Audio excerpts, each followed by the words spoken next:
Well, better late than never. A very pleasant good afternoon to you as we welcome you into the Lion Country Kia Goon and Ironhead show. We are at Quaker Steak and Lube in State College, our favorite place to be at one of our favorite times of the year as we get ready for the Christmas holiday and all of the other holidays that go with it. And of course, get ready for the Penn State playoff holiday. Which is just a week from Saturday, and all of the good things that come with it. Lots to get into on today's program. And quick reminder before we get underway with everything, we will have some high school wrestling rolling your way this evening at Bald Eagle area. We'll have live coverage starting at 6:30 of girls action, and then boys action will follow. And again, Todd and Norm Brown will have the coverage here this evening. So stay tuned for that. We'll have the Keystone Kickoff Show with Jim Galani, which will air immediately after our high school wrestling coverage this evening. And again, everything gets underway at 6:30. Of course, following our show this afternoon from 4 to 6, it'll be Jed Donahue and the Pennsylvania Sports Network. Dear Goon, not a bad consolation prize for the Nittany Lions as they come up short in their bid to win a Big Ten title. But here we go, a home playoff game at Beaver Stadium. Versus a Southern team. It's like we asked for this, Jeff, for 3 years. And seriously, have we not been? I know I have been begging for it and pleading for it since the idea has been floating around here about home playoff games, and I just could not wait for the Beaver to host one, and we got one, and we got some boys from South Texas and Dallas are coming up to see us, buddy. Yes, indeed. Let's not sleep on them. I'm just going to say that right off the get. I know we are overwhelming favorites and this and that, but I don't know. Yeah, it's a pretty good team I saw the other night coming back on against Clemson. So, what is the line on the game? Do you know? 9. 9. Yep. Wow. Open at 9.5. Yep. I could see it. I understand it. I mean, they had just think about this the other night. If they didn't have the second half that they did against Clemson to make it almost go to overtime, they were not going to get picked. Because Clemson was boat racing them to start that first half. And then all that meant was that Alabama was going to go in. So I think that by showing the tenacity and everything that they can come back and play with Clemson and, damn near beat them. Do you watch the game? Their end of that game? No, I did not see the end of it. Would you have gone for 2? Talking about because it was the last play, last 12, 13, 4, whatever seconds left in the game. They scored, kicked the extra point, and then they allowed a big kickoff. Yeah, hindsight is always it always 20/20 is. You're right on all of this stuff. My opinion is they had all the momentum in the world. I think the momentum was on their side, and they said, "You know what? Let's just roll." Are you talking about Penn State? SMU. Oh, okay. SMU. No, I would not have thrown that ball deep on 2nd down and 1 if you want to get to that point. Wow. No, but the Clemson SMU game. Okay. Where SMU scored it late on 4th down, late in the game type of thing. Would I have gone for 2? Probably, because you just said it. Hindsight is 20/20 because it's like if he went for it and got it, he'd be a genius. But if he didn't get it, he'd be like, oh, you have overtime to play for. So you're sort of a double-edged sword there. But I think that SMU made the right decision kicking the extra point because they were kicking the crap out of Clemson at that point. And Clemson was not stopping them. So they were happy going to overtime. Yeah. Now they go and do a big kickoff return and one big play, and boom, they're done. Yeah. I don't have a problem with that. I also don't have a problem with Penn State going for 2 when they did. Would I have done it? No. But I don't think that was have you gotten an answer to this? If you do miss it, you are locked into going for. You have to get 2 the next time. You have to. Yep. And that's where I get hesitant that way. Well, if not the next time, like at some point. Yeah, like you're hamstrung having to go for 2. Yeah. And making it. Because you went for 2 earlier and missed it, and you missed the extra point type of thing. So this is going to come back to, boy, James Franklin was a genius with that 4th down fake punt call. Why was he a genius? Because they executed it. It happened. The play was there. That 2-point conversion is there. Warren stumbles. Mm. If Warren doesn't stumble, the play is there. He's open. My guess is they, like the fake punt, have practiced that hundreds of times during the season, and they felt really confident, and that when they practiced it, Warren didn't stumble coming around there, and that they were converting it at a very high rate in practice. And so if they make it, again, we're sitting here, boy, Franklin, just smart, man. They knew they had the play. They didn't execute, and now it's, well, now you're chasing points. Well, yep. With all of this stuff, risk reward. Again, if they don't make that 4th down, we hail it as a turning point maybe in the season. And if this team does go on and get to the Final Four or get to the championship game or, yes, win a national title, that 4th down punt call is going to be hailed as, boy, that was one of the keys to the whole thing unfolding. If just somebody stumbles, if somebody it's a bad break, or somebody on Minnesota's team just reads it and makes a great play and gets in there and disrupts it. Again, that game is virtually over.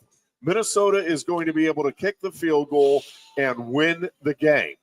Well, again, this is the nature of sports in general, football in particular. And it's one of the things that makes football so difficult, Goon, is for a play to work, you need, in theory, 11 guys doing their jobs. Now, can you have plays that work where a couple of guys didn't do their job? Opening play of the Rose Bowl in 94 as an example. Sure.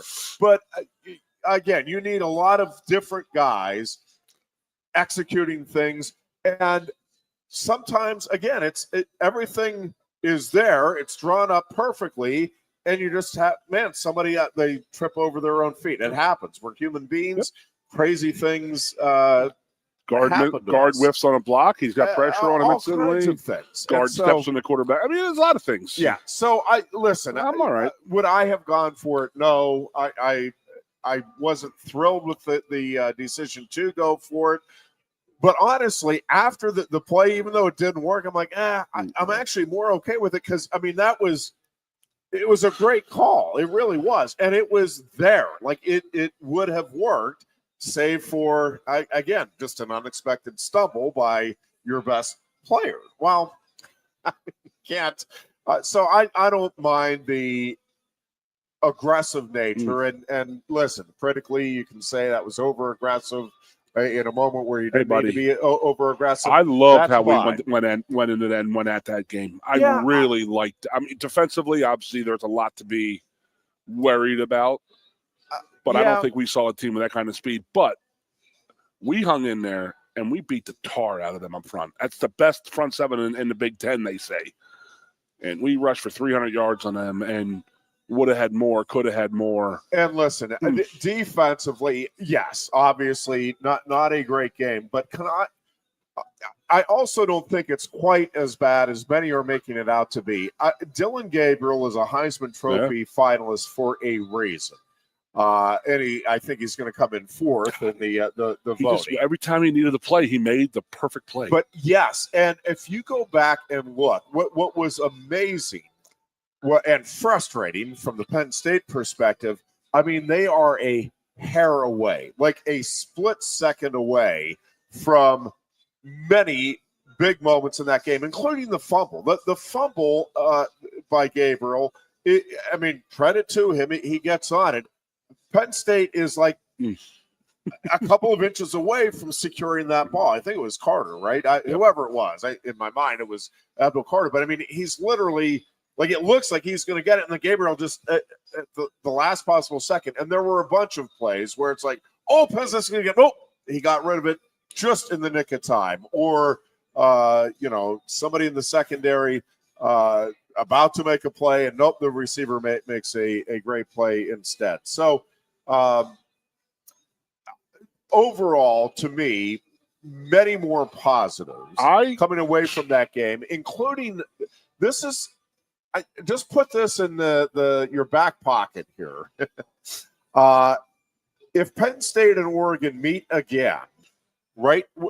What were we saying beforehand is whoever loses that game, I think has a slight leg up on a potential rematch. Now, we thought we might see it in the semifinals, but Texas losing to Georgia obviously changed that part of the equation.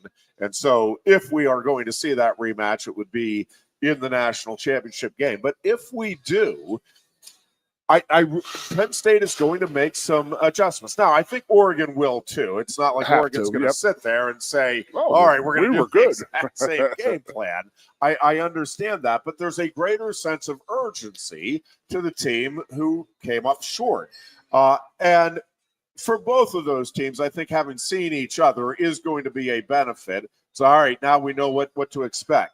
I think Penn State, and this is certainly an arguable and debatable point, I think Penn State this season has seen the two most talented teams in the country. I still think Ohio State, just man-for-man talent, I think that is the most talented roster in college football. Yep. After seeing Oregon up close and personal, I didn't see them up close and personal. Penn State did.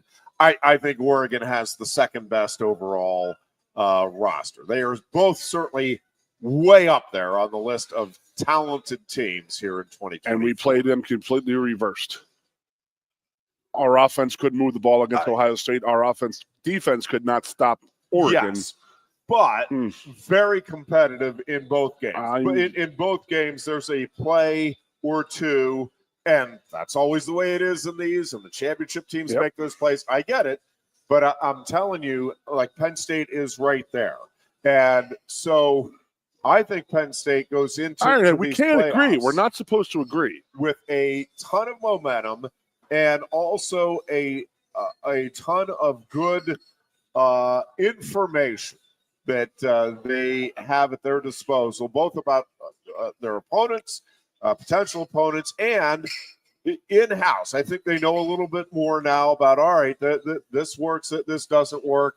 And we'll get into a lot of it as the show unfolds here this afternoon. But I think Penn State, and it's not just because of the path, and I think let's start there, because it is bugging me a little bit that people are making it out that this is an easy path to the finals here for Penn State. A couple of things. We have an easier. I think SMU is. I realize Alabama probably would be favored on a neutral field if Alabama and SMU were to play this season. But listen, Alabama was a substantial favorite over Vanderbilt, a significant favorite over Oklahoma. I'm telling you, I would take SMU in that game. And it really doesn't matter at the end of the day who I take, who you take, who the experts take. But I don't think it's outlandish that SMU is in over Alabama. I think they do have the better resume, but I actually think this year they are the better football team right now. And again, I can't prove that one way or the other, but for all of the talk that the SEC coaches and Alabama fans, well, strength of schedule doesn't matter. Yes, it does. Strength of schedule does matter, but so does the overall schedule you play and the results. Like, the fact that you played a good schedule doesn't just completely negate the fact that you lost to Vanderbilt and you got hammered by Oklahoma at the end of the season. Like, this wasn't, maybe the Vanderbilt game you can say, well, it was more the middle of the season. This is a much better team now. Transfer portal, as NIL. Notre Dame fans and we'll do with Northern Illinois. Well, yeah, but my gosh, if we played now. The Oklahoma game was at the end of the year. It was the second to last week or third to last week, and you got hammered. You scored 3 points. Well, yeah. So, and it's not like the schedule was some sort of daunting. Oh my gosh, can you believe they went to Wisconsin? That's the big game that they want credit for. Well, okay. I mean, yes, were you trying to schedule a good game? For sure, just like Texas tried to schedule a good game when it scheduled the Michigan contest in Ann Arbor. So, yes, I want to give Alabama some credit, but two things there. Wisconsin, not very good as it turns out this year. And again, more importantly to me is, yes, I'll give you some credit for the Wisconsin win, but I'm not going to, like, a win at Wisconsin doesn't negate 2 losses to 500 type of teams, not anywhere near playoff contending teams in Vanderbilt and Oklahoma. And again, I put a lot of stock in that Oklahoma result because of when it occurred and the way that game played out. Alabama was embarrassed in that game. I'm sorry, you don't get to dismiss that because, well, we played a good schedule.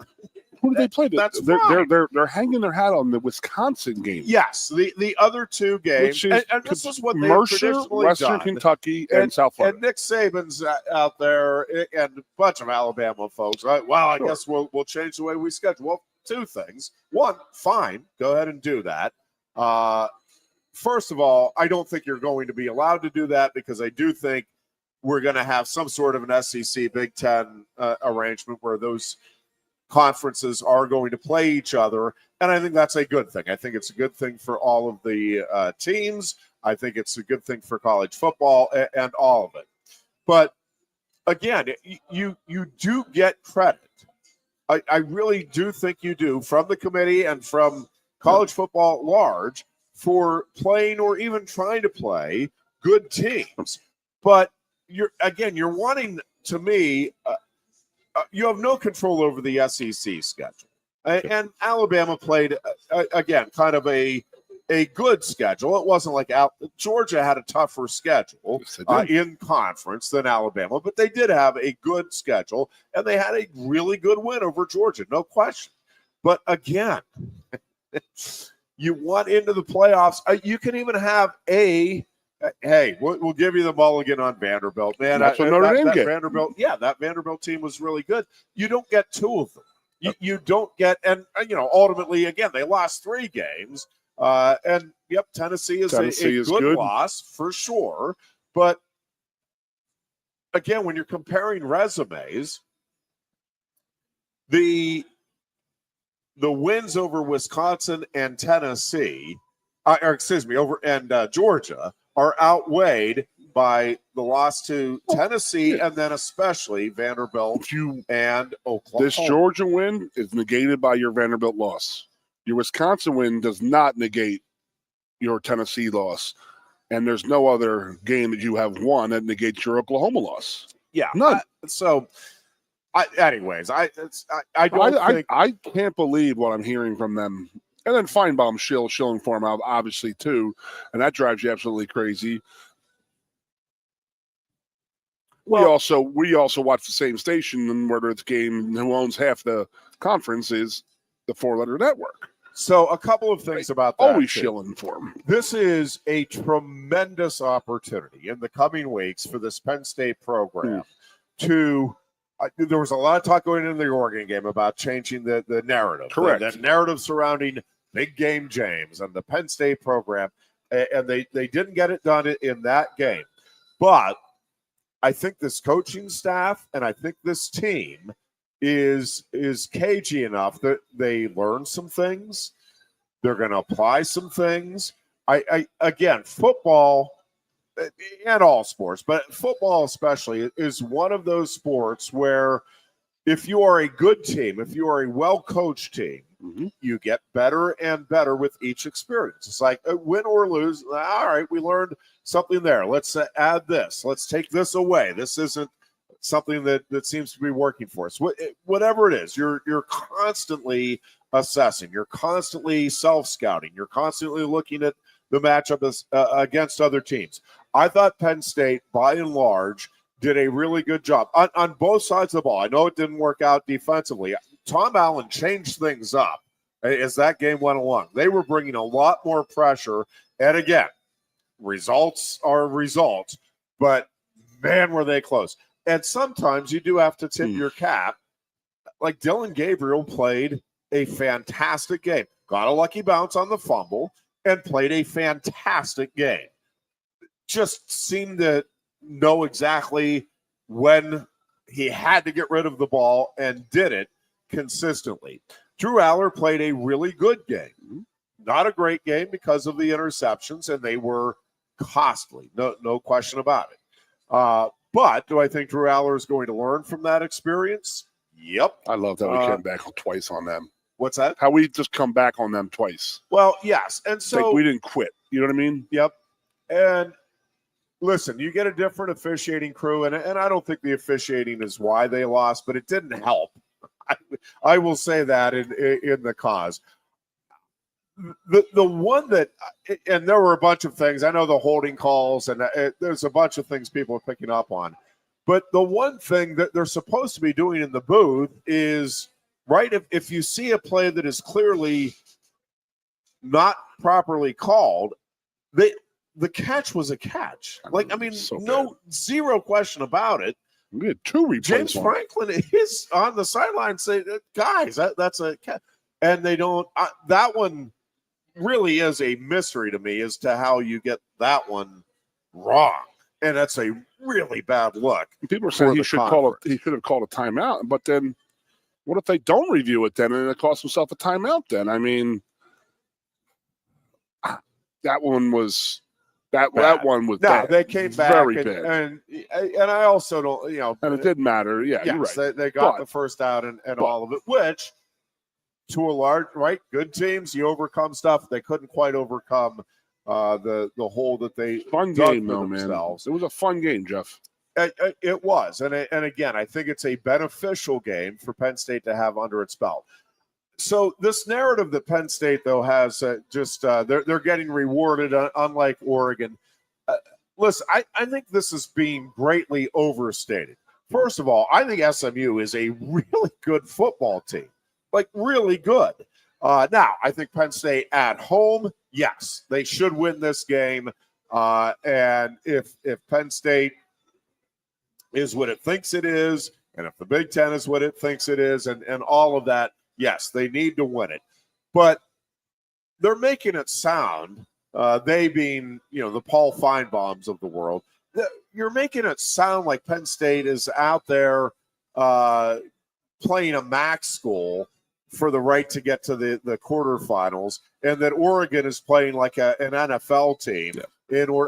No, Tennessee and Ohio State both have flaws. Now, again, if you're asking me, all right, truth serum, would you rather play SMU or the winner of Tennessee, Ohio State? Yep, I'm with you. SMU and Boise State. I think Boise State is a really good football team as well. Obviously, Genty is, he's the Heisman runner-up this year. Congratulations to him on that. If people aren't aware, Travis Hunter is winning the Heisman Trophy Saturday night, but Genty will be the runner-up. And that is a big game for that program and for Penn State. But yes, so I get the path is on paper easier. Yeah. I also think there's a lot of, we're just not going to give credit to teams who earn their way into the playoffs if they're not SEC teams. And that is just, to me, absurd. Ole Miss and Alabama were not consistent enough this season to earn a playoff berth. And certainly, can we stop with it's an outrage. It is not an outrage that Ole Miss or Alabama or any of those teams, you have 3 losses. No 3-loss team can say it's outrageous that they're left out of the playoffs. You just can't. And especially when 2 of your losses are to Vanderbilt and Oklahoma. I mean, I guess you can say it. You have no legitimate gripe. as we've talked about, no matter how you draw this up, there's going to be debate about Always teams. is. Yes, wherever the line is. Well, I have what one I for am you. telling you is we have all of the true contending teams for a national title. Alabama, Ole Miss, all of those are not true contenders. They're not. And so at the end of the day, I get it matters for resume and what you can tell recruits and all of that. I'm not saying it's not insignificant, but I'm telling you the national title contenders are in the field. And at the end of the day, does it really matter whether Alabama got to get in and maybe go 0-1, maybe go 1-1? No, it doesn't really matter. Stop the outrage. I got something interesting to ask you. Remember last year when they did not pick Florida State to go to the final? No, did that happen last year? Because of Was the quarterback, was because of the Florida quarterback's State injury, correct? Uh-huh. But yet they just washed right over the fact that Georgia's quarterback has a torn up UCL nerve, so he ain't playing. He's done for the year. And this comes out yesterday, and it's just like, wait, we held this over Florida State a year before when it was only 4 teams invited. Now we have 12 teams invited, and is the SEC going to cry about that? Why is Georgia getting preferential treatment? I mean, I know that they played they obviously won their game, and good for that kid coming in. Gunnar Stockton, by the way. Yeah. Holy crap, man. That was a very good effort by him. But I have a question. Yeah. Do we not have a third-string quarterback to hand the ball off that last play? What the hell? That was so, stupid. He took a snap and handed the ball off, and he's got a busted up nerve in his arm. The one thing I will say, is it possible that whoever that, and I don't know who their third-string quarterback is, that he was having trouble in practice this week with the center exchange? You said the guy there was one arm. I don't know. Maybe he's. I think that he took the snap and just went like that. He didn't use his bad arm. What is Texas doing? You put 11 guys in that box. The quarterback is not throwing that ball. Nor is he keeping it. There's not. There's not going to be a bootleg there. I know it was a bang play, but my Lord. All right, we're going to take a break here.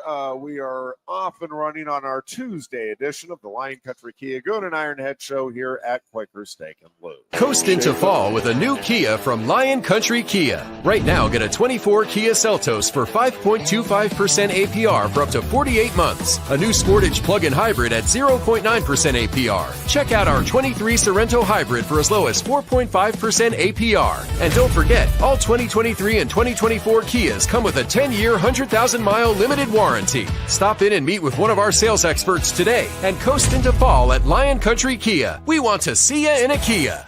If you love wings, if you love rings, and all kinds of other tempting things, great times, great food, get to Quaker Steak Lube. Get our Best Wings USA, signature sauces, mouth-watering appetizers, or any of our delicious award-winning lube favorites.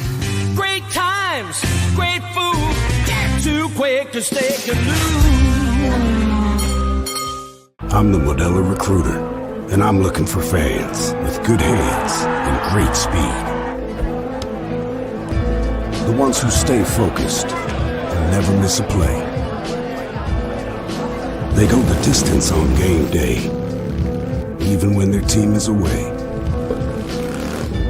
I'm always watching, always looking to reward more full-time fans. Because football isn't really football without you. A lot has changed about State College. One thing that hasn't is W.C. Clark's Coffee Roasters on 234 East Calder Way. 30 different varieties of specialty coffee beans sourced from over 25 countries and roasted with love each morning in Happy Valley for over 45 years. They'll ship their fresh roasted coffee from their doorstep to yours. Order online at statecollegecoffee.com. That's statecollegecoffee.com. Two of the top names in local printing have combined to serve you better. King Printing of State College has merged with theprinters.com, forming one of the 400 largest printers in America. Combining traditional offset printing and digital workflow techniques, theprinters.com can print, assemble, package, and ship to anywhere in the world, all with the same high quality customers have known and trusted for over 50 years. Buy local and save. Get started today at theprinters.com. Lusk & Associates, Sotheby's International Realty proudly presents the introduction of our new State College office at 314 South Borough Street in State College. At Sotheby's International Realty, we advertise locally, nationally, and internationally, bringing the best of advertising and promotion to each and every one of our properties, big or small. Call now. With a Timber Kids savings account, you can start to save money, earn prizes, and teach your kids the value of savings. It's easy as 1, 2, 3. Building futures is what we do at TFCU. You really need to belong to a credit union. You belong at TFCU, Timberland Federal Credit Union, a credit union you can grow with. Get up and get going with the Happy Valleys 98.7 The Fox, the Goon and Ironhead. And we are back here at Quaker Steak and Lube on this Tuesday afternoon as we rehash the Big Ten championship game and get you ready for SMU in the first playoff game in Penn State history. It just happens to be at Beaver Stadium on 12 noon on December 21st. I'm not upset with the time. I'm not upset. Not my Ideally, preference. 4 o'clock is the best time for a game because we get a little afternoon, get some tailgate time, but you also get the nighttime whiteout. Well, we'll see how cold it The projection, early projections are low 30s, upper 20s, so it's not going to be a cold, windy. That's the early projection. Early projections from Sub, not from Joe Bastardi. What about Joe Bastardi? Joe Bastardi says, how cold? He thinks it could be. There's some variance here, and obviously we'll get an ideal closer. He thinks there's a chance that we could be with the real feels, with the wind, like sub-zero, the real feel. So now we'll see as we get closer. Again, projections are projections right now. You know what I'm projecting? We'll I'm going to be in a suite watching that game. So better idea. 73 and sunny in that suite, closer to the game. Oh man. That's a couple of other things.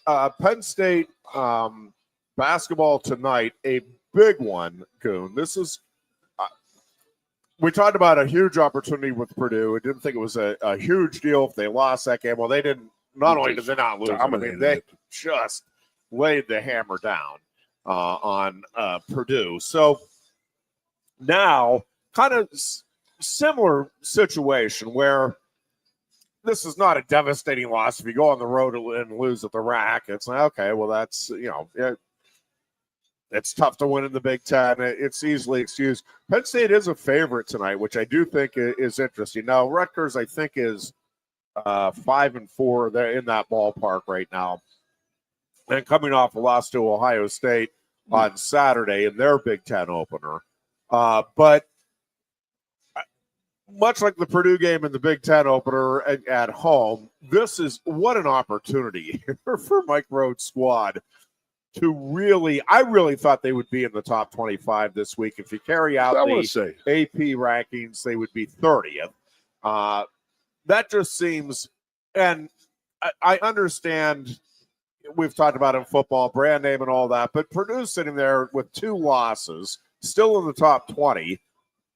Penn State with 1 loss. Now, Purdue, overall schedule is better. I get all of that. I'm just saying, you have a head-to-head meeting, 1 fewer loss, and Penn State is, can't crack the top 25 right now. So we'll see. I understand that. what we are the happens dog tonight. though. We are a dog. Yes, 3.5 points. That's what I said. We're getting 3.5. Correct. Yeah, Rutgers is favored by 3. Yeah, that's freaking. But I don't. Again, you're just saying it. I don't get it. I guess the old football analogy: home team gets 3 points. Okay, so that means we're even with If I Rutgers. did but say then, that, that's what I.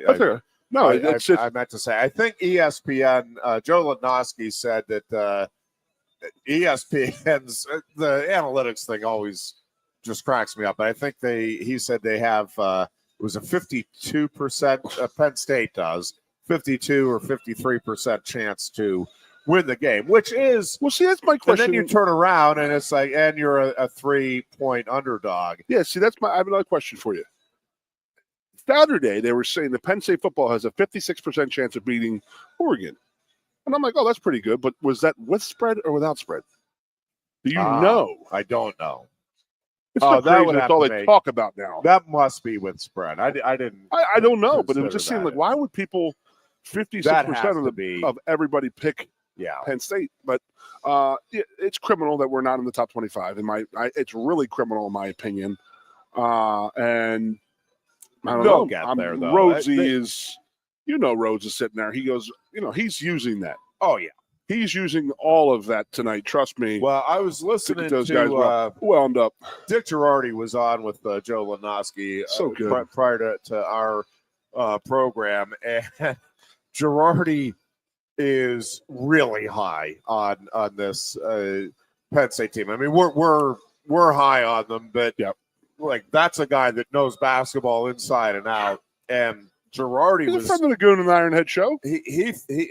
But he thinks Penn State is a legitimate contender for a Big Ten title. Like that kind of good is this team with the athleticism it has, with the experience in key spots. Obviously, Ace Baldwin being most notable there in that regard. And just with the approach that they're taking. Now, Dick has seen some good basketball teams in his day covering the old school Big Five. No question about that. You remember he was on our show. Remember that? Yeah. And he was talking, and he covered Penn State football in the mid-'80s with my brother here. Covered LaSalle and Big Five basketball in the mid-'80s and early '90s with my other brother playing basketball. Yep. And then he came back to the Penn State football beat 1991, and he covered us my whole career. Just a lot of history with that cat, but I love when he talks about Penn State like that because that man has seen a lot of basketball, and I really, really trust in what he says. And he's not just blowing smoke at people's butts. That's not what he does. I do have a question. I'm telling you, that game on Thursday night last week, I mean, Purdue was embarrassed. Absolutely run off of that court. We got to stop charging the court after games. Should be expected nowadays, but it was fun to watch. I could not believe that Purdue was that just inept against us. And that was a great job by Rhodesy and his staff on offense and defense. Yeah. So we talked on our morning show a little bit today, and I just want to explore a little bit here some of the logistics, because while no question, as we talked about, the local economy, big shot in the arm here with the home playoff game. But I was just double checking the with the noon kickoff. I am wondering, and again, there's a bunch of things that are involved, and maybe they can't move it because of the various logistics at the Wells Fargo Center. But Penn State plays Drexel in at the Wells Fargo Center in Philadelphia at noon that day. I'm wondering if they can move that game or if they will move that game. And again, I don't know what else is scheduled there. It may be Wells Fargo said, nope, we have the contract. This is what it is. This is what we have to do. You know, Penn State Wrestling, again, do you want the women's volleyball team to get the home regional? Of course. And wrestling has no problem moving over to the Jordan Center, obviously, but there's a lot involved there. It's not like you just, okay, well, we'll just change venues. Now you have different seating arrangements. You got to funny how people think it's that easy, though. Yeah, taken care of and all of that. So again, all good problems, and I use problems in air quotes, but it's still, man, it is a lot to get ready for a college game, especially when you have 2 weeks. Now, has there been some preparation going on for a long, long time? Of course. They knew this was a possible eventuality, just as they knew it with the women's volleyball team hosting it and all of this stuff. I understand it. It's different with, oh, yeah, this is a possibility. Let's get some things in place to, all right, here we go. Let's get everything geared up and ready. So I will be curious if they are able to move that game, or would move that game with Drexel. As far as Penn State at basketball in the top 25, again, they get this win over Rutgers. They play Coppin State on Saturday with the finals week lead-in. And so this is kind of your last opportunity to make a statement for whatever. Again, Rutgers, this is not one of the great Rutgers teams we've seen, but that is a very tough place to play. And it's not a bad basketball team that Rutgers will roll out there tonight. So if Penn State can get this win, to me, it definitively should, and obviously takes care of business against Coppin State, which I think it will Saturday. To me, Penn State definitively should be in the top 25, then moving into the rest of the season. And you know, the Drexel game becomes interesting, both because, I don't know how many football fans make the trip there, and even Penn State fans in Philly, if that remains a noon tip-off, I don't know. I don't know how much that affects the actual attendance versus tickets sold. Byers play the Blue Jackets December 21st. 7 p.m. So they're not going to move. They're not going to move that game. So yeah, they're kind of locked in there. That's a bit of a bummer. Again, I don't think there's anything you can do there. Man, so. Possibly Friday night. Maybe move it to the Palestra down. But it's easy for me and you to say. But logistically, how many tickets are sold? Who's sitting where? You have to change all of that. You got to get a contract with. Yeah, it's not happening. They're going to play the same damn time, and that stinks. Yeah, and again, that's just part of the difficulty in putting schedules together in general when it comes to athletic departments. And again, you can't plan for every possible scenario, no matter what. Speaking of basketball scheduling, we got to stop doing that Sunday game with the Palestra. Damn it! It's got to be Saturday. Yeah, it's just tough for Saturday to get down. I mean, for Sunday. Go down Saturday, go to the game, go home, and all that stuff. You don't want to go out after the game, have a few drinks, and see some people. Because I've gone to that Palestra game, I believe 3 times, and when it was on Saturdays, just absolutely awesome. You had a great Friday night party, you had a great post-game party on Saturday, and you skedaddled on Sunday. I think squeezing it in the Sunday, and especially when the students are moving in that day, it's tough. It's the second or third year they've done this at that same date. Yeah. I just very much appreciated the Saturdays. But with that said, I love the fact that we're going back down into Philadelphia a couple times this year. That's going to be our hotbed for recruiting, and that's where Rhodes' hotbed is. And for sure, it's definitely the best basketball in the state. And we need to start pulling some players out of there. And if they get down there twice a year, twice in 3 weeks for the little Philadelphia local guys to see us, let's do it. I think tonight's game,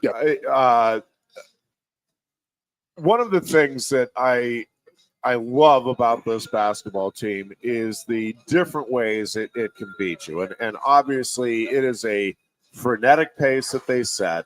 That defense causes all kinds of problems, as we saw in the Purdue game and we've seen throughout the season. I think that one of the things with a win tonight, again, you're going to ride a wave of momentum into that second semester. You're just huge. You need to take care of business, which they will. Penn is the other game they have before getting back to Big Ten action. So you should take care of business over the Christmas break stretch here. Got 3 more wins under your belt.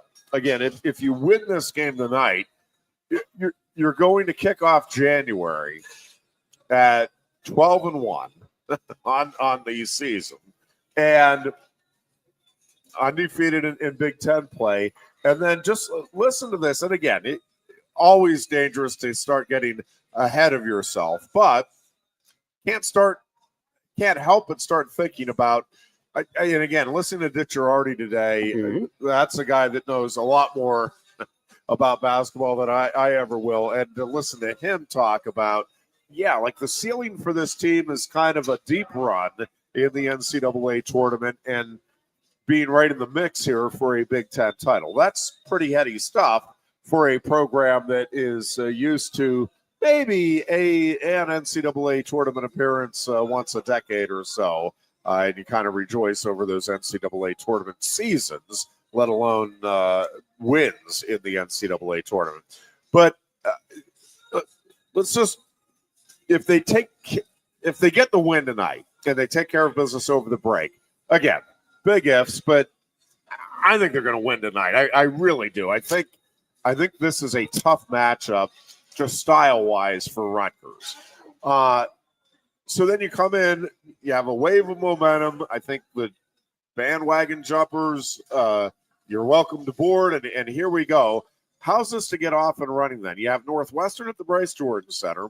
No easy out. Again, none of these are easy. It's Big Ten basketball. But Northwestern at home, right, certainly a winnable game.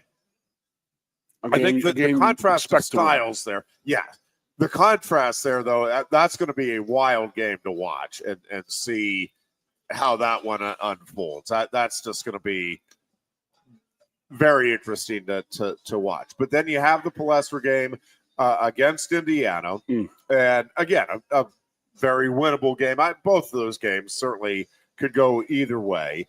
And then you're at Illinois. So even if you presume Illinois is a loss, like you have a chance to get to 14-1 as a basketball program at Penn State. As the 17th ranked pick team. Yes, in the preseason, which that was, it really was just absurd. It's insulting. But it was absurd. Like, forget the insulting. Just like, how do you look at this roster, what it had returning from last year, and Mike Rhodes and say, this team's probably going to finish at the very bottom. I'm not saying it would be outrageous to say they're going to be somewhere in the bottom part of the middle of the pack, but just from a basketball knowledge standpoint, like, there's no way you could have looked at that team realistically and thought it was going to finish as one of the bottom even 4 teams. Again, Big Ten is really good. I get it. And you can make a lot of arguments on a lot of different teams, different places. But that was really ridiculous. Ace Baldwin returning alone, you're right, tells you that it's not going to be a bottom 4 team in the Big Ten. Or ought to tell you that if you're paying attention. Before I forget about that, how about to go back to football? But real quick, Arizona State being picked last in the Big 12. That is one of the great stories in college football this year is what that Arizona dude should State win did. every Coach of the Year award that's there. SMU is certainly a Lenning's very good story. Boise State is a really good story. But what Arizona State did this year is astounding. Yes. It is truly amazing what they did. And to me, I still go back to Indiana. To me, is an even greater, more amazing, because at least Arizona State, and they're both amazing stories, great coaching, great turnarounds. Indiana had no history in football. Arizona State has had some really good teams, really good players over the years.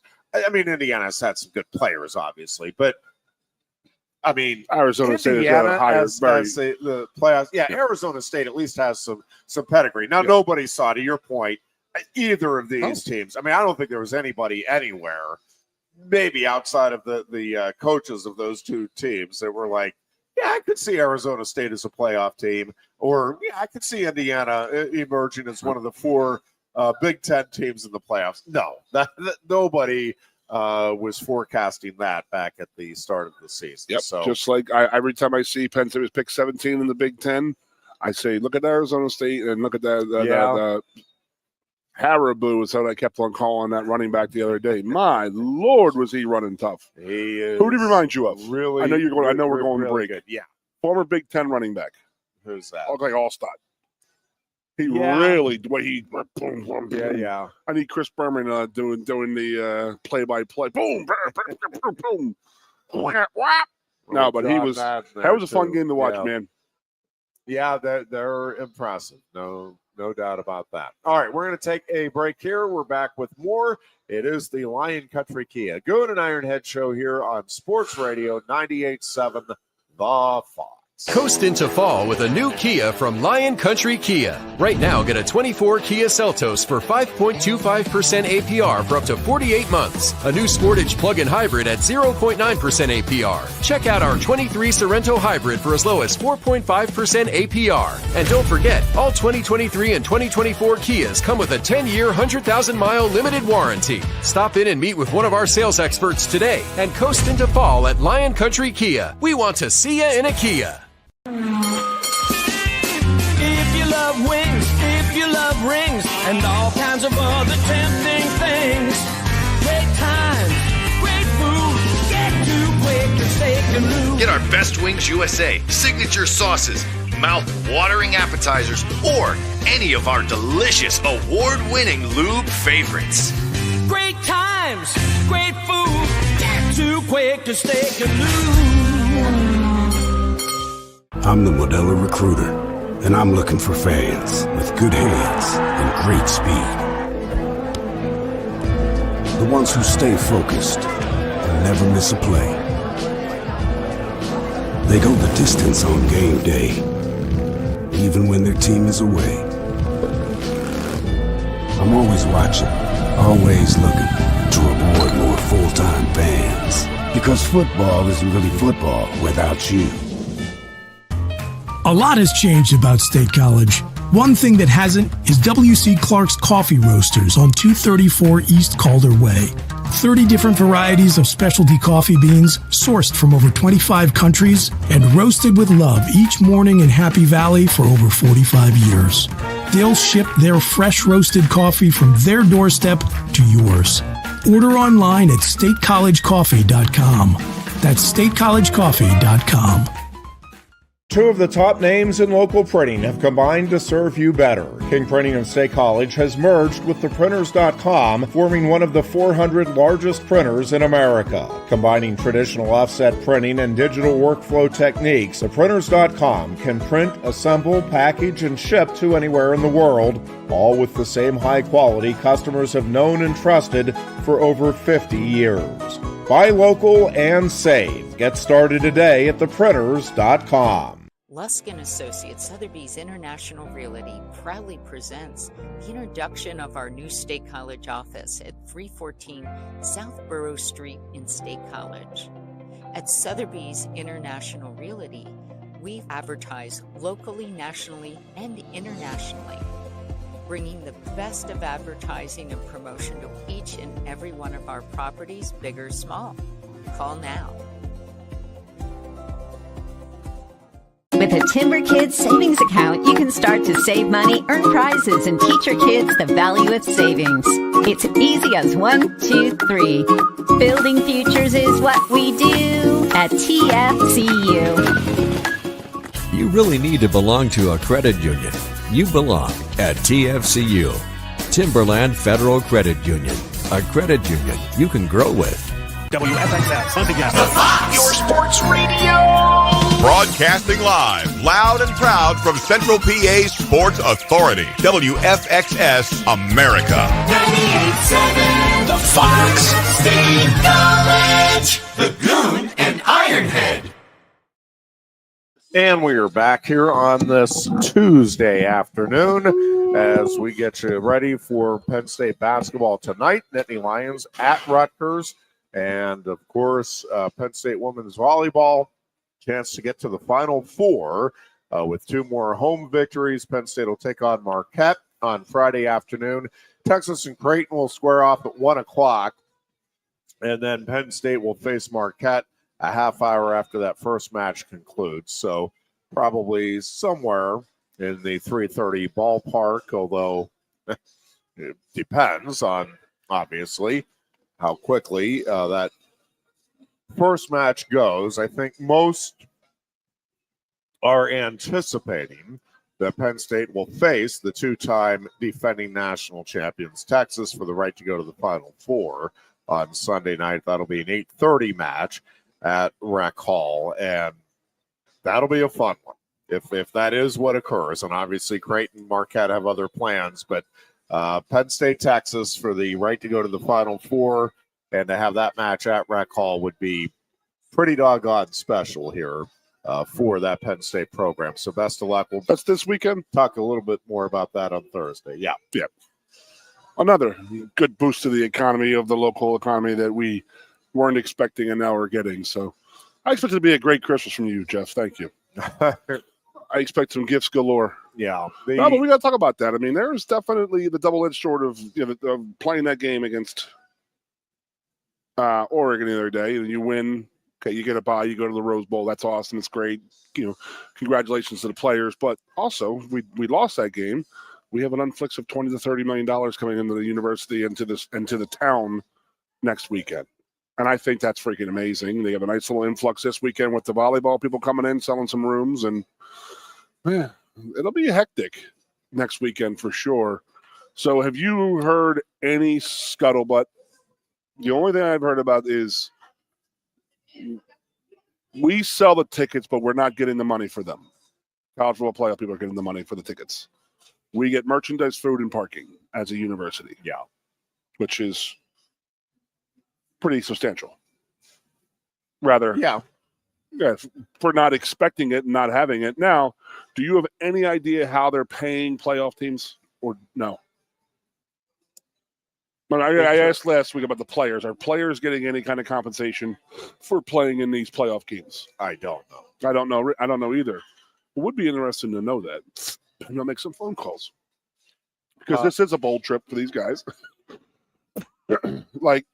Like I said to you before, it would be upsetting to me if these guys lose this coming to SMU and they don't get to go to a bowl game, like travel to a bowl game. Now, they're much rather going to play in this game. I get it, as competitors, but there's also financial opportunities, though, if we go to a bowl game type of thing. Interesting to see that, but so let's get back to you. Are you okay with the noon? You would rather had a night game or a 4 o'clock game? Yeah, I mean, that would be the preference, I think. Just the that first car in the lot, my go-to of being the first car in the lot for tailgating, that would be stretched that day. If there was an 8 o'clock game and it was minus 10 degrees out. Fair enough. Ohio State has the night game, and it will be interesting to see. Notre Dame has the one the night before, right? What the weather is, and yes, Notre Dame and Indiana will be the Friday night game. I'm trying to think, though. Does it come quick enough that maybe we would get the same we get Chicago's weather a day later? Well, does it in Indiana 12 hours later, 14 hours later to get the same weather Notre Dame gets? Yeah, it'll be Ohio State, Tennessee. I think the Buckeyes fans, for as disappointed as they are with the Michigan result, what an opportunity to get an SEC team up in their stadium. I think that's going to be a really interesting game to watch. As is the Notre Dame Indiana game. Goon, sleeping on Indiana, man, is maybe the most intriguing of the first round matchups. A lot of attention, rightfully and understandably, will be put on the Ohio State-Tennessee game. I want to talk about that real quick. But Indiana is all kinds of motivated. I think that offense is legit, and I think that that Notre Dame-Indiana game has the potential to be the most entertaining of the first-round matchups because I think both of those teams are capable of putting up some points in that one. And they're both, it's just interesting that it worked out. You have a couple of Indiana schools meeting each other. So not a long trip for the folks from Bloomington, who obviously are going to be all kinds of fired up to take on one of the blue bloods in college football and further solidify, as if there's any doubt, that this is the greatest season in Indiana football history. You'd think that would be a huge recruiting opportunity for Indiana Hoosiers. I don't think it is, because Notre Dame is such a nationally recruited. They are a national recruiting base, and I get that, but still would be nice to have the people at home rooting for the Hoosiers over top of the Irish. So that's a huge, we're for real type of coming out of the gates for Indiana and playing in the playoff game versus Notre Dame. So take Notre Dame out. We're the top team in Indiana right now. Listen, I think there is a real chance that the Big Ten has half of the quarterfinals. I think Penn State obviously favored over SMU. We haven't talked about it much because I don't think we want to think about it. I will say, I think there are a lot of good vibes, and rightfully so. I think this program has earned this playoff berth, and again, the 11-1 regular season. I think a lot of people feel good, even with the loss, about the way Penn State competed, the way they hung in there, and all of that. I'm just telling you, all of that, Goon, is out the window if they lose this game to SMU at Beaver Stadium. And I don't think they will, but I do think SMU is an underrated team. I think many in the Penn State fan base aren't understanding how good this team is. Now, I think James Franklin and the players, as they break this down, it's not that I'm worried that they're going to overlook them. It's a playoff game. They understand what's at stake, and obviously they're going to spend a lot of time looking at it and breaking down SMU. It's just, again, there is a reason, and I think they deserved it, that SMU is in over Alabama, and I think it's because this year's SMU team is better than this year's Alabama team. Now, that being said, Penn State is at home, and this is a team that I think believes it should be, at the very least, one of the Final Four standing. I mean, I think inside that locker room, and I think many in Nittany Nation believe that as well, that however you shake this out, Penn State is up there, one of the better teams in the country. Well, if you're one of the better teams in the country, you're not losing in the opening round to a team that is seated 5 spots lower than you and is ranked, whatever it is, 6 spots lower, 7 spots, whatever it is, at home, right? Like the whole reason you're excited about this is at home. That's a big advantage. So Penn State, to me, this is as close to a must-win. Now, I'm not saying James Franklin's job is in danger. I don't think Pat Kraft, if they lose this game, all right, that's it, we're whole new regime. But, man, are things going to get cranked up in a hurry. Question for you. And the fan base, I think all of the goodwill, and there's been a lot of goodwill established over these last 3 seasons, and this year in particular, it is all out the window, Goon, if they lose this game to SMU. Yeah. I think after that, again, we can debate. I think there's a lot of pressure there still to then. You're going to the Fiesta Bowl. Penn State never loses the Fiesta Bowl, right? Nor is Boise State. What's that? Nor is Boise State. Yeah, Penn State's played there a lot more often.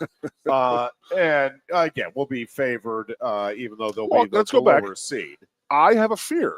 Yeah. And that is our fans will press our team. And we're talking, remember we always talk about game 7s in hockey and basketball, how if they're not taking the game over quick or SMU takes the crowd out of the game, that there will be some negative Nellies out there booing our staff and our players. And literally, if I'm at the game and I hear people booing, I'm going to punch them. Like, wow. Because Ohio State, one of the talking heads on ESPN was saying if it starts doesn't go well for Ohio State off the Yeah. get, that those people will turn. Well, they are ready to turn. They Yeah, are ready I to think turn that's and true. just get rid of Ryan Day right then and there. I mean, there are some Penn State fans. I think we've seen enough in terms of that even if they fall behind early, this team has consistently this season shown that resiliency. It's not like there's not a reason to believe if they fall behind that they're capable. I mean, they've shown it time and time again. So you may be right. I mean, I'm sure there's going to be some. Well, there's some idiots out there, but I don't think it's going to be a lot. I really don't. And I think the excitement of having that playoff game and knowing the path that is getting a lot of discussion, and that is the thing. Again, I think it's a much tougher path than what people are making it out to be. But yes, Penn State should win this game. I think the Boise State game is really interesting to me because of the way Oregon ran the ball. I know Gabriel made a lot of plays and was phenomenal. They also gashed Penn State for some significant yards with the ground game. And I think, again, every game is a little different. Penn State, I think, will approach Boise State differently. And I like some of the matchups there preliminarily better, certainly than I did the Penn State-Oregon matchups. But that game is interesting, and again, certainly not a gimme by any stretch.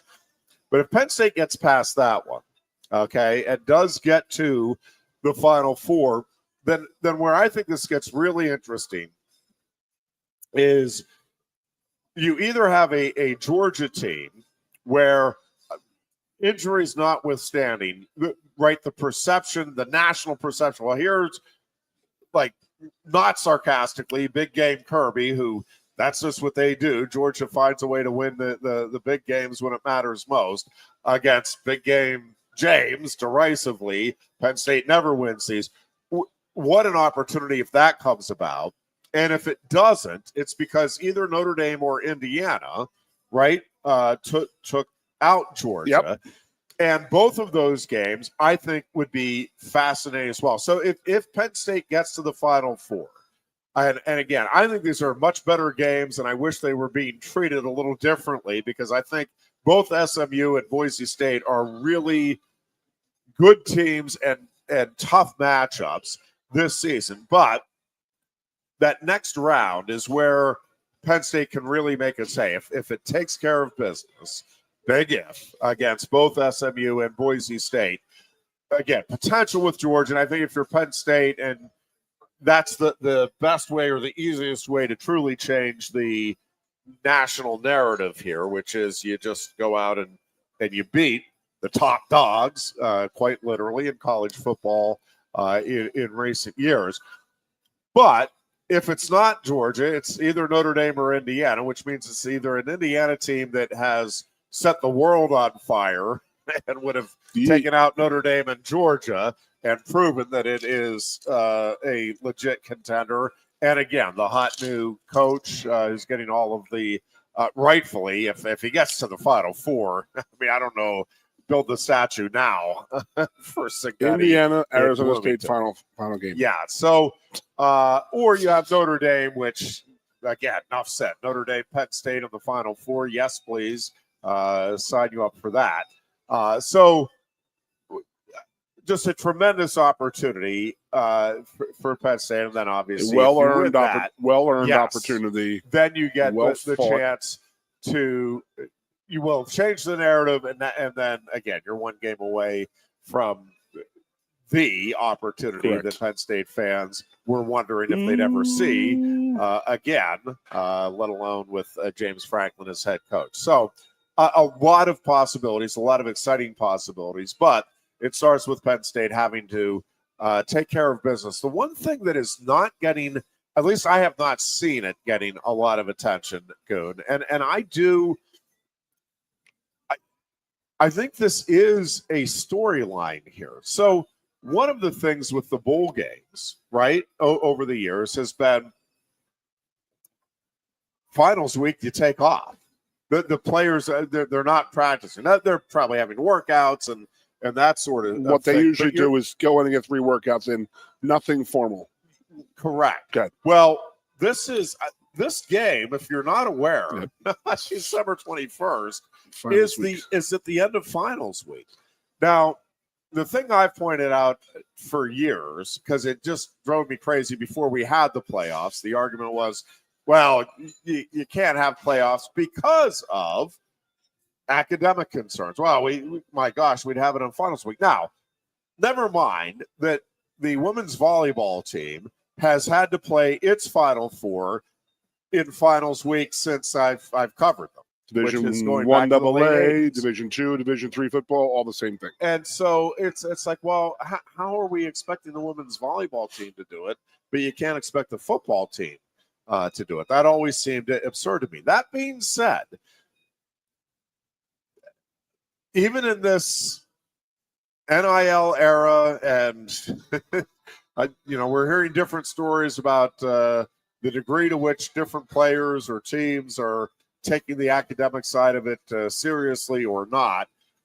At Penn State, I do think they're taking it seriously. It is a student-athlete model that they are still adhering to here. And that is not an easy thing. Preparing, I'm wondering how intensely they're practicing this week to get things in place so that, again, now they're obviously going to practice next week. I don't know how they're handling that. I don't know what all goes into that. Yep. And I'm sure there's some accommodations being made for different finals for some of the play. I mean, there have to be, I would think. But, your most important week academically coinciding with your most important week athletically for all of these guys to this point in their career, that I haven't seen it being talked about a lot, Goon. I think that is a big deal. Like, how you manage that as players, as coaches, that's a little tricky. Very. And it's completely different. For those of you who don't know, the Monday's normally the players' day off. Okay, so that's what they have. Their whole day is off to them. But then during finals week, you might have 2 finals on Monday. So their practice schedule, and there's, usually when I was playing, I don't know if it is now, we had a block, no classes after 2:15 until 7:15 for Monday through Friday. Now, that does not pertain to exams. You might have 30 kids missing a practice on a Wednesday who are getting 2 different exams, or Coach Franklin is going to say, okay, well, let's have practice at 10 o'clock in the morning because we have so many guys who have exams at 4 o'clock. I mean, you're talking about screwing up, guys' clocks, like their mental and their physical clocks with practice time, rest time, eating time, school time. But that's definitely a big thing. It's going to play a role in the preparations for practice for the SMU game. Absolutely, for sure. I wonder if they would just make all of the, maybe because of the women's Final Four basketball, they probably have a proctor. When they take exams, they probably have somebody just taking them all together at the same time and proctoring. I don't know. It's definitely a new thing, something that a head coach has to worry about that normal people don't have to worry about. And that's going to be a big thing because, honest to God, sorry, man, but I'm not going to go out to a 2.5-hour football practice and then be ready to take an exam an hour and a half later. Well, and even more so, I was just double checking here. I meant to look this up because I was thinking about this, and then it just kind of popped back into my head on Sunday that this is.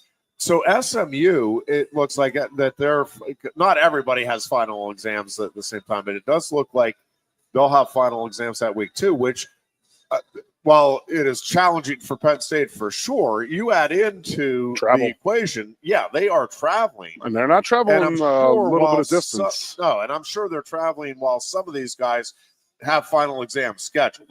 They have to have some on that roster that have Friday final exams. 2 hours, West Coast, or Dallas is 2 hours behind us. I think one. I think we're only one. Yeah, I think they're set. because I thought about that the other day. Now, just weird that jumped into my head, but they played that game at 11 o'clock in the morning, the Big 12 title with Dallas at Jerry World. Yeah. Because I thought it was a 2-hour difference, and I was sitting there saying, my God. Yeah. They're playing at 10 o'clock in the morning, but 11 o'clock is a little bit better, but not great. I ain't going to lie. No, but I'm saying, as an ex-player, ex-athlete, dude, that finals week, sometimes you needed that final to pull your grades out. Well, you know what I mean? Yeah. I do know what you mean. Yeah, I mean, we've all been there. Like, hey, I need to get like an 82 on 83 plus. I know all too for well me to be eligible. And I got some other stuff for you, Ironhead. Yeah. Like, if we continue on, like the first round game was the 9th, or the Final Four game would be like January 9th, I believe. Yes, and then the national title game Thursday night. There's because the national title game is January 20th. Correct. That's a Monday. That's a Monday night, and we are already 1 week into school. Yeah. Now, just hear me out, and I know it's not the answer or possible, but transfer portal guys allowed to jump in on that team in that game? They're in school, but I know you didn't compete for the program during the year. So that's got to be my answer. I know that. But I said it to Carrie yesterday. I was like, it's freaking Wild West as this NIL and this transfer portal thing is. Would that not, like, surprise you if they're like, no. If you got guys who enter the school and they're in school, like, can you imagine how it's going out right now looking for a D tackle who's in the transfer portal to come play for us for the national title game if we're going to have it? But yes, there is a lot of logistics that went into this. And then getting into this SMU game. And we haven't even talked about, we have never played an outdoor winter game. Do we know if the stadium is winterized top to bottom, head to toe? I mean, they're saying it is. I guess we're going to find out. We're going to find out for sure. And the other thing is that I was sitting there, and I'm like, they haven't announced a blue-white time yet. And I think that they were waiting to see if we had this game, because if we didn't have this home game this week, I'm sure that the press box would have been ripped out this morning. You know what I mean? Monday morning, you know what I mean? So, because I've always looked at when the blue-white game is type of thing, and it's Easter. I got a pretty good time of when it's going to be, but it's just, it's weird, but they haven't announced it as of yet. And I'm just wondering if it has to do with because we have a home game, and then we have to say, okay, construction starts this day, or deconstruction starts. So, but just so much going into this, having this game here. And then I was thinking, like we had this conversation last week. I mean, at least 20, maybe 25 schools were sending those emails out 3 weeks ago. Like, hey, if we have a home football playoff game, we need your credit cards. So they did all of that work, and only 4 teams got it. Yeah. So they had to pull that back out. So my wife is in the Alumni Association. So last week, we because Ohio State lost that game, and the Alumni Association had to go out there, set up pregame parties, tailgates, hotel rooms, all of this stuff. And now they have to do this for the Fiesta Bowl type of thing. And it's just all like, woof. A lot changed in the last 6 days. It is interesting that it worked out, too, where 3 of the 4 home teams are northern squads, where it's going to be whether you expect to play a factor with Notre Dame, Ohio State, and Penn State, and listen, I mean, whether it could be a factor in Austin as well. I just don't know. I don't know any SMU fans to call and harass and be like, "Come on, man, can't wait to see you here." Taking pictures of snow. Yeah, I downloaded a nice picture of Beaver Stadium underneath snow the other day. So all my SMU fans, welcome. Well, it is. I mean, it's going to be fun, and it's going to be interesting first to ever. see how it goes. I am also I am really curious to see how these playoffs work out in terms of like.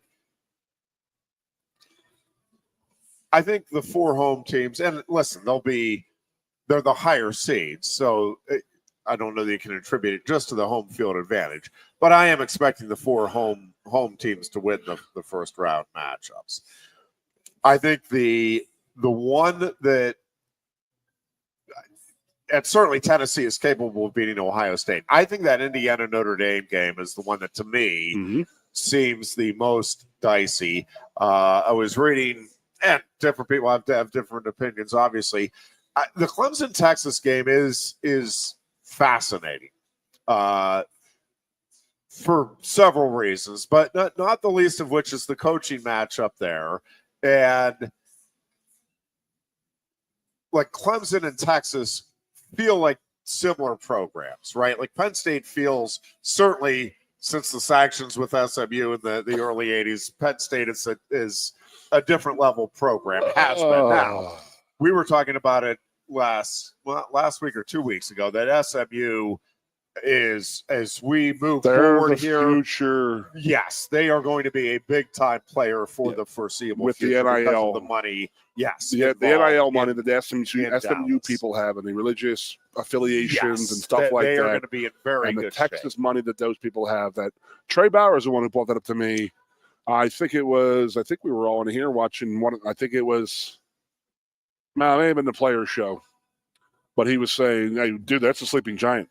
And they're 1 year ahead, I think, of where they're, what he was saying by going where they're at right now. And the early 80s teams are saying, whoa. We were just 50 years ahead of our time. No doubt about it, man. This is what we were doing, baby. I think the best comment I ever heard about SMU was, I went to the NFL and took a pay cut.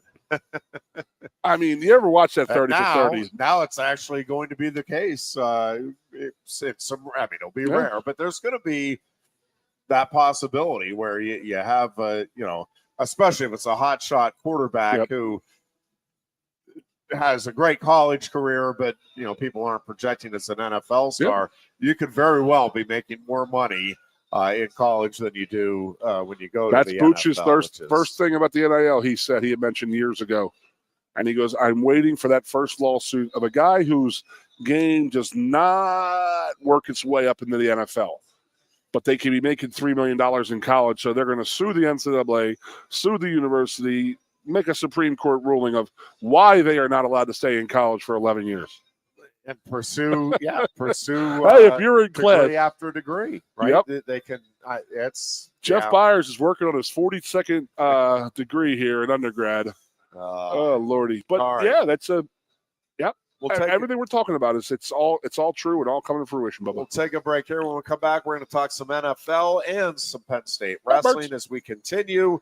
It is the Lion Country Kia Goon and Ironhead show. We are coming to you from Quaker Steak Lube, which is a wonderful place to watch all of these great sports events. Great food, great beverages, great service. And, you can watch all of the sports action to your heart's content. We love it here at Quaker Steak and Lube. Everybody does. And, yes, the buffet, all-you-can-eat wing buffet gets underway in a mere half hour from now, even less than that. So get yourself down here and enjoy.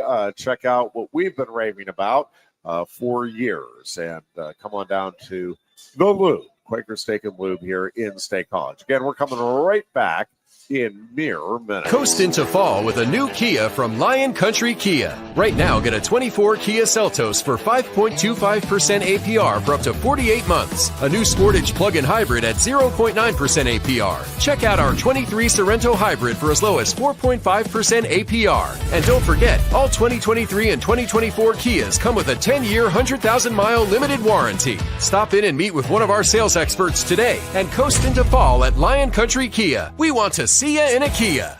If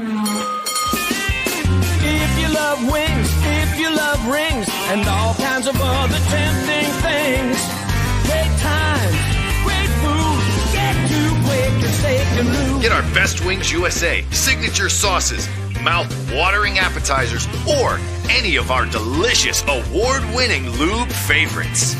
Great times, great food, get to Quaker Steak Lube.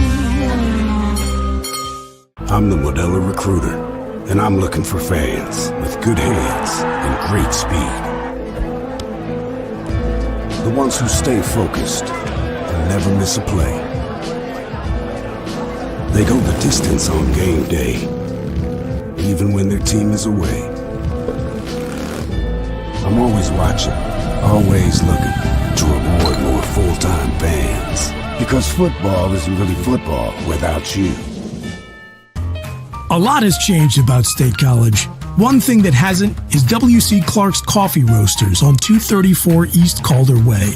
30 different varieties of specialty coffee beans sourced from over 25 countries and roasted with love each morning in Happy Valley for over 45 years.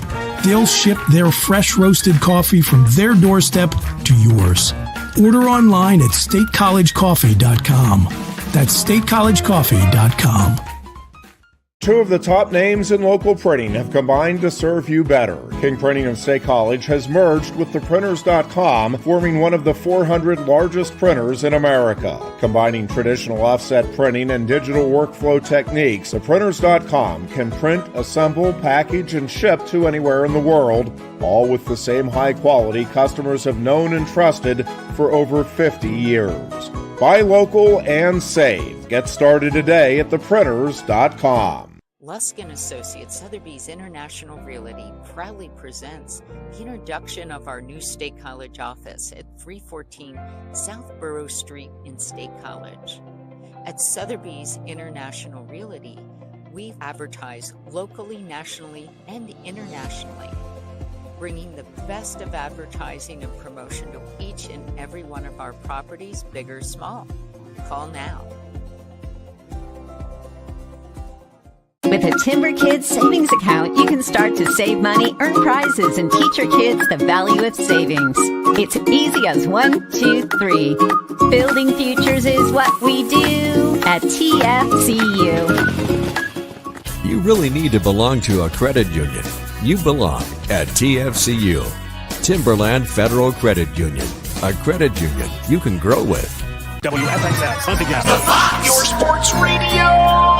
Broadcasting live, loud and proud from Central PA's Sports Authority, WFXS America. 98.7, the Fox State College, the Goon and Ironhead. And we welcome you back in on a Tuesday afternoon as we get ready for a pretty exciting and busy couple of weeks of sports for Penn State in particular and sports in general at large. Steelers-Eagles in Philadelphia, late afternoon game Sunday. Goon, your Eagles are imploding, and I'm loving it. No, they're not. Oh, it's over. Dissension in the locker room. Pickett's not playing Saturday. These guys are going at each other, Goon. It's unfortunate. I hate to see it happen when a locker room gets ripped apart. But it's over for you have any experience in that? It's as a over Steelers for the fan? Eagles. None. We wouldn't know anything about it. All your wide receivers are non-psychos. I get it. I understand. No, all good. I just thought it was funny that Terrell Owens, like Don McNabb, made a reference to the wide receivers and the quarterbacks don't go through the media doing this, and then Terrell Owens, who historically had a real bad experience with Don McNabb, says, "Why don't you practice what you preach, man?" Like just totally calling McNabb out for how he acted back when those guys were playing and they had their big feud.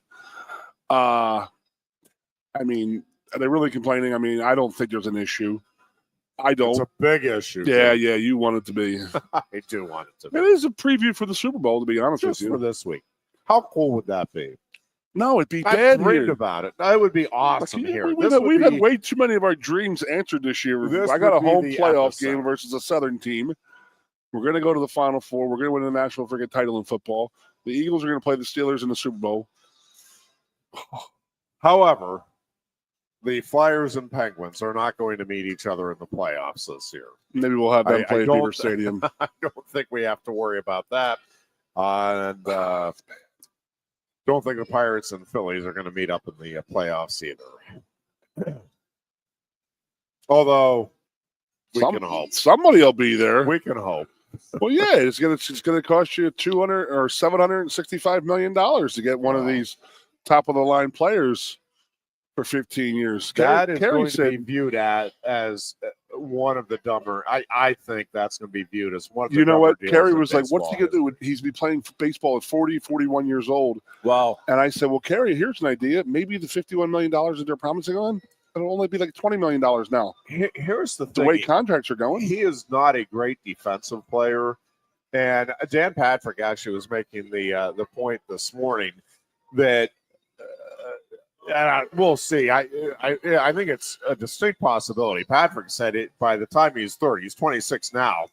He's going to be a designated hitter. You're going to pay that kind of money for a designated hitter, which if that turns out to be true, and we'll see. But I mean, he's not an asset to you defensively. So that is a possibility.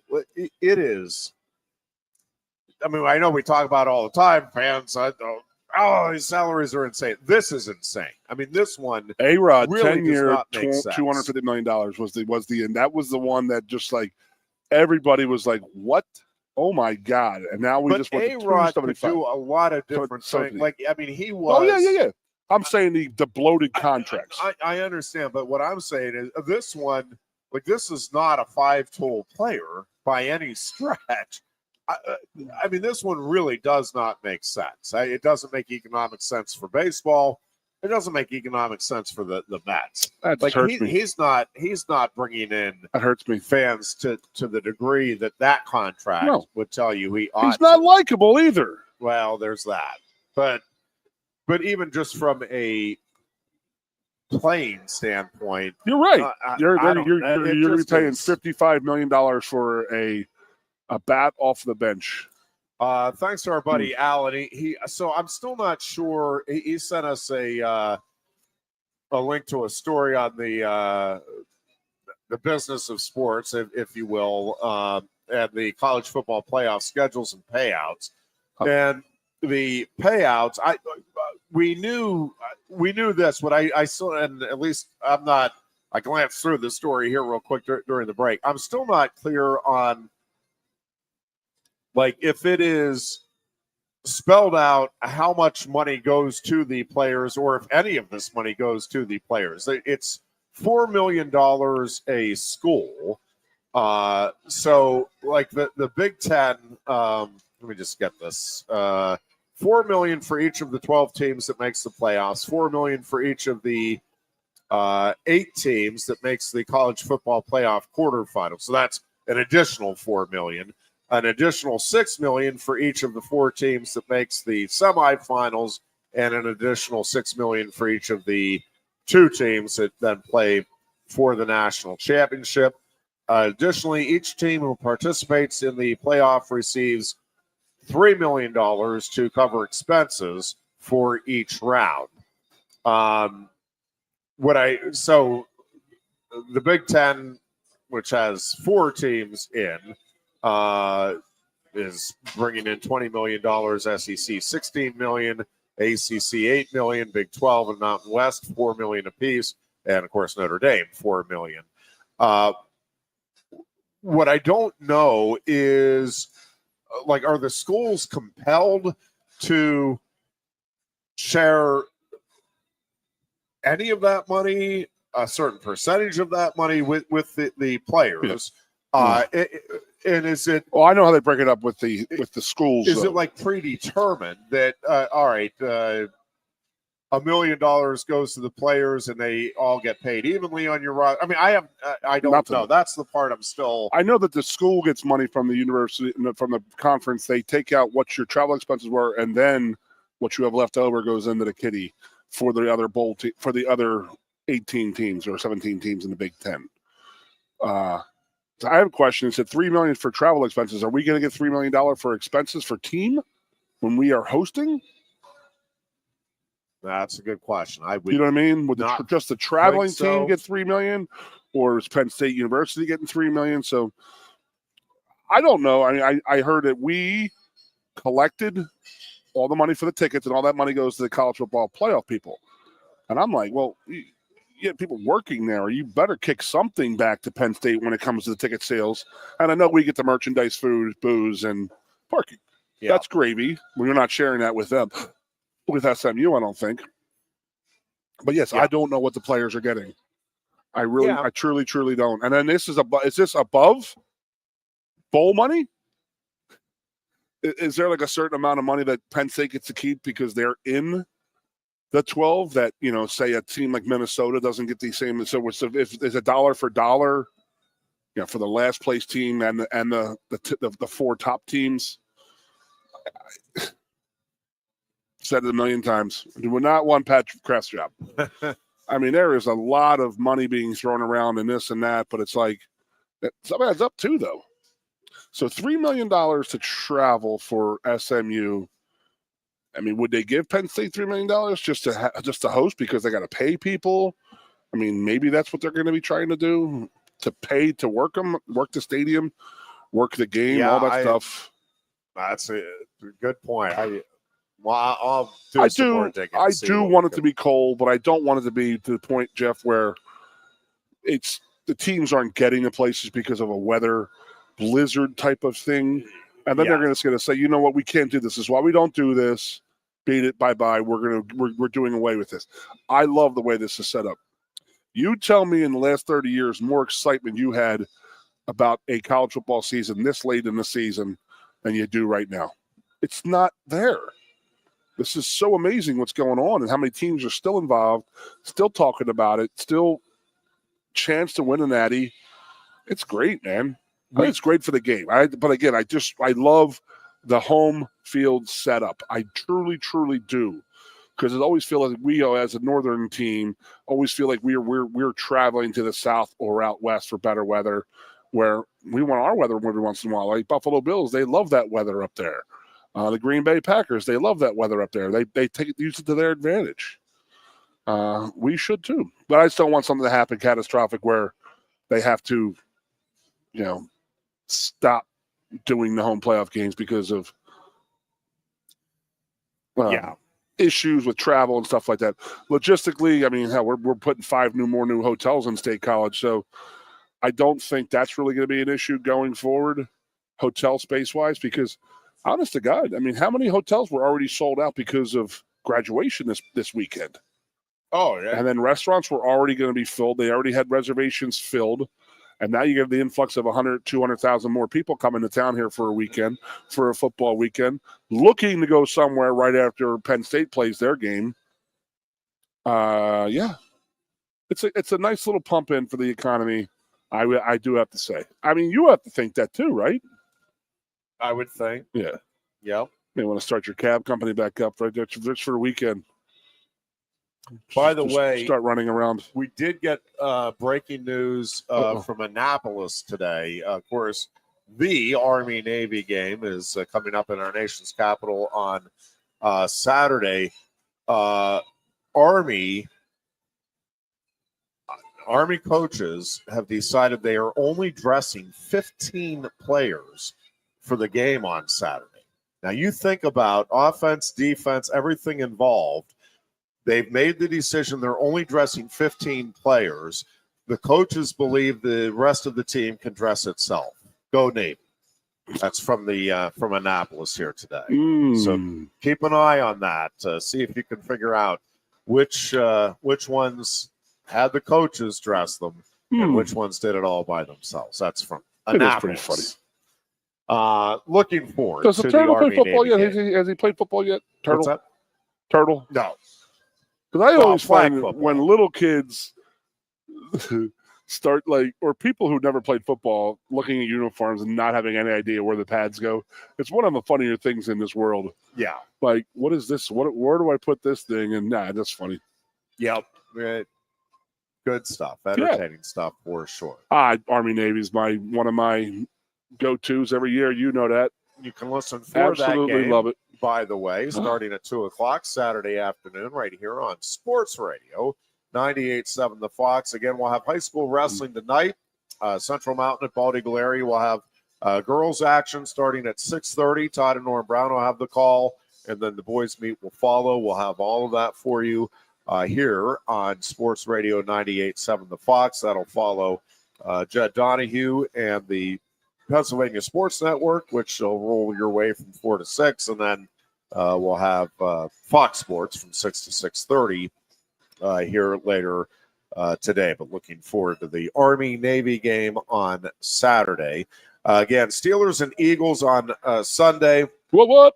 What a busy Sunday, this will be Penn State Wrestling in the Jordan Center now against Wyoming. They moved it over there to accommodate practice schedules and TV setup and all of that at Rec Hall for the NCAA Regional Final, which will be Sunday night at 8:30 between the winners of Friday's matches between Creighton and Texas at 1, and then Penn State and Marquette, which will follow 30 minutes after that first match ends on Friday afternoon in Rec Hall. Friday afternoon, 1 o'clock. And then so you just said? For women's volleyball. Wow, that's crazy. Yep. And then, again, Army, Navy, Saturday, 2 o'clock is when our coverage will begin here on Sports Radio 98.7 The Fox. Kickoff at 2:30. And then, Heisman Trophy on Saturday night. Travis Hunter will win the award, and I hope Dion makes it. I hope Dion just really does not make it about himself. Austin Genty will be there and will be the runner-up. And then I don't know who's going to finish third or fourth. Cam Ward and Dylan Gabriel also will be on hand. No Tyler Warren. Upsetting. I mean, not surprising at all, but again. I think most of us understand what the award actually is, but if it truly was going to be best football player in college football, I think you'd have a tough time making the argument against Tyler Warren. And Travis Hunter and what he is doing is absolutely incredible. No question. I'm not saying this is an outrage of any sort, but Tyler Warren, when you talk about football, you talk about running, catching, blocking, throwing, like those are the components. Tackling, I guess, would be thrown in there. Warren, if given the opportunity, would do all of that. It has been given the opportunity to do all of the offensive side of it. And again, the thing that I think gets maybe underappreciated with Tyler Warren is just, and not by Penn State, and I don't even think by Penn State fans, but nationally, all of the things he does, it's cool when he lines up under center and the Wildcat stuff and all of the different ways as he the uses center. But as a blocker, that dude is lights out. I mean, he is as good a blocking tight end, maybe as good a blocker, period, as there is in college football. And then you add all of the other components to it. And I think he was deserving of a trip to New York. Mm-hmm. Was not expecting him to get it. Don't necessarily think it's the most outrageous thing in the world that he's not there, but he should be. It'd be awesome, and he's the kind of kid, though, he's probably not affecting him. He's probably like, well, I'd rather be here practicing anyway. I have no doubt that's the type of kid he is. Amazing kid. But it would also be an amazing thing for him and his family to go up to New York as a Heisman Trophy finalist and get that kind of love. And the one, it's just an interesting side note that none of the 4 finalists that will make the trip to New York have games that following week, right? Like Travis Hunter is in Colorado going to a bowl game, not into the playoffs. Cam Ward, same thing, going to a bowl game, not the playoffs. And then both Ashton Genty and Dylan Gabriel have buys into their teams. Have you seen the picture of the side-by-sides of Gentry and Michael Myers? Have you ever seen that? No. So there's a scene in Halloween, a couple scenes where he just stands and he's just like real patient and his hands are by his side. And if you watch Boise State play, most running backs have their hands on their hips, their hands are on their thighs, and this and that. He stands like Michael freaking Myers, just stands right straight up and has his arms down to the side. And then the ball goes and he just takes a step. And it's like somebody had a picture of the two of them and it was like, whoa, that's really weird, dude. But Michael Myers and Austin Powers, by the way. That's probably his best. Ironhead, you went there. It's a different one. Oh, man, but it's funny watching it. But he's a hell of a player, man. Watching that game the other night, he's exciting, electric. We get through BYU. That's a whole hand. That's SMU. What did I say? BYU. Jeez. BYU beat SMU. BYU plays Colorado in the Big 12 versus Big 12. Yeah. How'd that happen? Do you know? In terms of what? There are two Big 12 teams playing in the Alamo Bowl. Yeah. That usually don't play head-to-head, same conferences in a bowl game, because Colorado still has affiliation to the Pac-12 bowl stuff. That was one of the agreements for them they let go. Something weird as hell like that. And I'm like, what? I said, how do you have two Big 12 teams playing each other? But here, lo and behold, we do. Well, yes. In this crazy mixed-up world, I feel like. I mean, you're going to run into something. Just about I'll anything. tell you what, a pretty interesting battle for me is the Pinstripe Bowl, which is Fitz and Butler. Fitz is coaching at Boston College with Bill O'Brien, and Butler and Rule are over in Nebraska. Oh, That's the Pinstripe Bowl. Yeah, it's going to be fun. You're right. There is going to be times when the conferences are so big, and you only have so many teams that are eligible that you are going to have two teams that possibly had played earlier in the year. But I like the Alabama-Michigan matchup. I talked to my buddy at Michigan, and his son's on the team, and he goes, I'm telling you right now, the last 4 games of the year, I don't think many people would want to play Michigan right now the way defensively they're playing. Their defense was, really all season long they were good. And yes, they down the stretch were playing. Scotty was saying, he goes, extremely if well. they got into that playoff, they'd make a little run, I think. I don't know. The way they were playing the last 4 games. Yeah, I don't know. It's just the deficiency at quarterback against those teams. I mean, I get they beat Ohio State, but that was a coaching thing with Ohio State. I think the deficiency at quarterback would.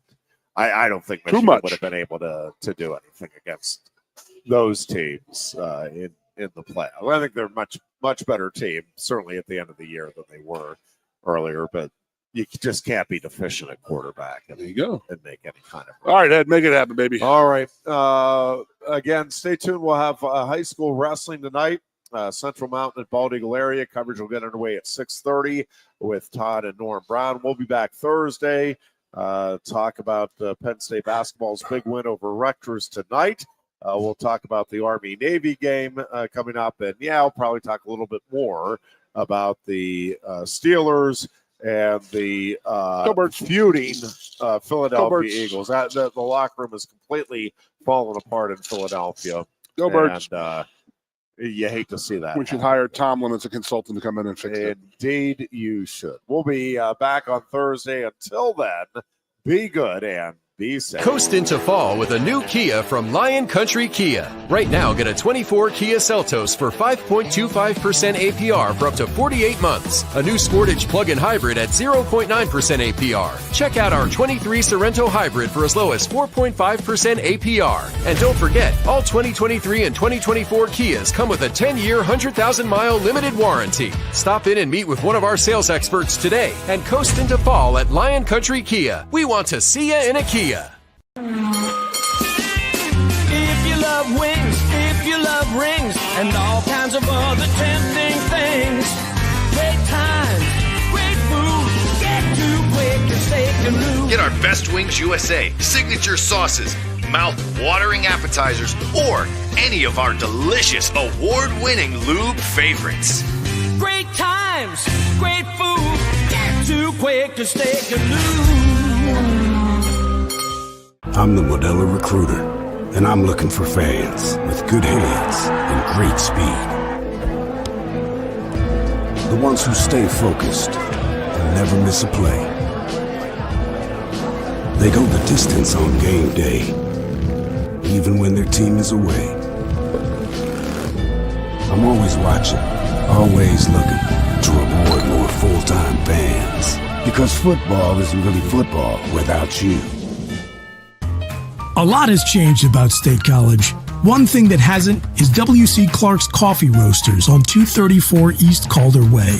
30 different varieties of specialty coffee beans sourced from over 25 countries and roasted with love each morning in Happy Valley for over 45 years. They'll ship their fresh roasted coffee from their doorstep to yours. Order online at statecollegecoffee.com. That's statecollegecoffee.com. Two of the top names in local printing have combined to serve you better. King Printing of State College has merged with theprinters.com, forming one of the 400 largest printers in America. Combining traditional offset printing and digital workflow techniques, theprinters.com can print, assemble, package, and ship to anywhere in the world, all with the same high quality customers have known and trusted for over 50 years. Buy local and save. Get started today at theprinters.com. Lusk & Associates, Sotheby's International Realty proudly presents the introduction of our new State College office at 314 South Borough Street in State College. At Sotheby's International Realty, we advertise locally, nationally, and internationally, bringing the best of advertising and promotion to each and every one of our properties, big or small. Call now. With a Timber Kids savings account, you can start to save money, earn prizes, and teach your kids the value of savings. It's easy as 1, 2, 3. Building futures is what we do at TFCU. You really need to belong to a credit union.